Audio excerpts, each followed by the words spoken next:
maka na ijebego ụka ịnabatago Jizọs Kraịst as onye nzọpụta gị wee sị na nya bụ alụsị avụ your 60th generation debere na nya bụ alụsị ama ndịzi ịma na ihe ị na-eme bụ na ị na-etibi elili ji ndụ gị. A tree can never bear fruit without the root. Isi na ga achọzi alụsị wee mebie anya ịma na history ga-repeat itself and na ọnwụ ike ga-esoro that family.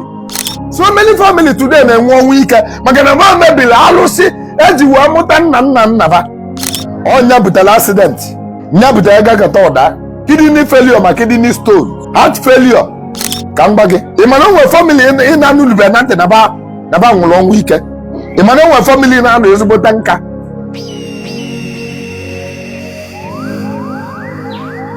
Alụsị bụ police ndị Igbo. Alụsị bụ courtroom ndị Igbo. Alụsị bụ justice room ndị Igbo. Mgbe ndị ọcha bịara be anyị ibe mmelụ na bekwere eme alụsị adopt fọkwetara na ọgbụgba egwu bụ omenala. O ji wee bụrụ na onye Igbo ga-abata sị gị na ikpere alụsị abụrụ omenala, na ikpere alụsị abụrụ omenala, na ibe bụ omenala bụ mmadụ igba egwu, ibe bụ omenala bụ otu ndị si anụ nwaanyị, ibe bụ omenala bụ otu ndị si eti mmọnwụ, ibe bụ omenala bụ otu ndị si eme nke a.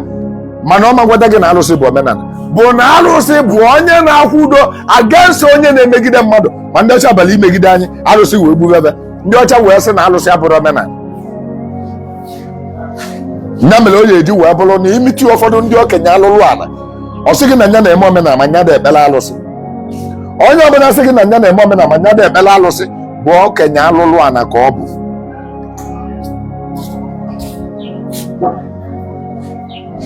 Onye ahụ bụ evul doer na onye kpawa alụsị na ojebego ụka.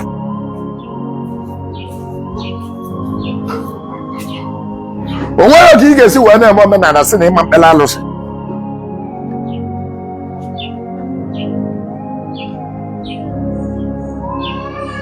Anyị ajụọ gịnị bụ alụsị?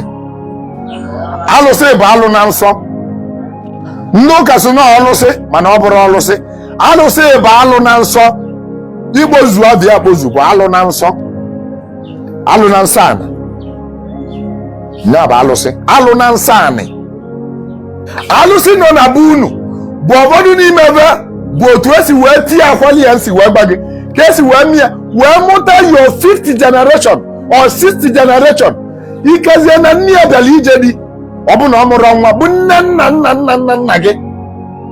Your 60th generation papa gị dị nka, papa gị dị nka, your grandfather dị nka, your great grandfather dị nka, papa gị dị nka, your grandfather dị nka, your great grandfather dị nka, your great great grandfather dị nka, your great great great grandfather dị nka wee ruo na 60th generation.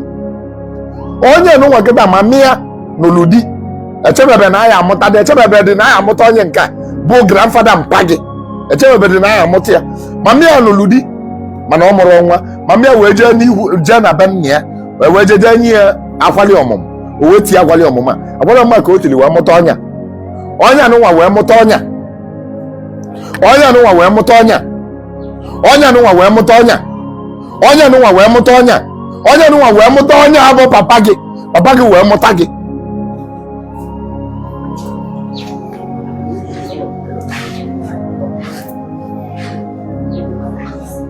Ọ bụrụ na ije wee sị maka na ijebego ụka na ịnabatago Jizọs Kraịst as onye nzọpụta gị wee sị na nya bụ alụsị avụ your 60th generation debere na nya bụ alụsị ama ndịzi ịma na ihe ị na-eme bụ na ị na-etibi elili ji ndụ gị. Onwere ka mkpụrụ osisi ga-esi wee mete nri ma ewezuga mgbọrọgwụ ya. A tree can never bear fruit without the root. Isi na ga achọzi alụsị wee mebie anya ịma na history ga-repeat itself and na ọnwụ ike ga-esoro that family. So many family today na-enwe ọnwụ ike maka na ma mebiri alụsị eji wee mụta nna ba. Ọnya butere accident, nya butere gagata ụda, kidney failure ma kidney stone, heart failure ka m gwa gị ị ma na o nwere obodo ka debela alụsị ba ị ma na o nwere family ka debela alụsị ba ị ma na o nwere family ị na-anụlube na ntị na ba nwụrụ ọnwụ ike ị ma na o nwere family na-anụ ezigbote nka ị ma na otu family gị na-anwụ na accident ị ma na o nwere family eriba ji wee pụta ụwa onwenube any member of their family were accident nwụọ onye sigodo anya nọdụ na moto accident iwe moto sọmasọtụ ọsọsịcha a scratch cannot touch their body ifunu gị ya igwu onye their grandfather nwere nwụrụ na accident their father time nwere nwụrụ na accident in their family in their own time of ahụnube na accident ijubere the mystery ijubere reason nothing iji wee na-eme onye ga ndị wee na-agba ndị na-asị na ọ maka gọọmenti alụrụ ụzọ na onye mere accident ji egbu o nwere driver nọgoluru ụzọ for 30 good years accident emenube na moto ya ị ma na owe driver agbago n'ụzọ driver ka ọ bụ ọ na-agba n'ụzọ 247 everyday ọ nọ n'ụzọ mana onwenube accident 30 years ọ nọgo n'ụzọ onwenube accident onwenube ibe mbelede ndị ori echenubi ya n'ụzọ ị ma na owe ọ bụghị ọgwụ ibe ndị nna nna debelefa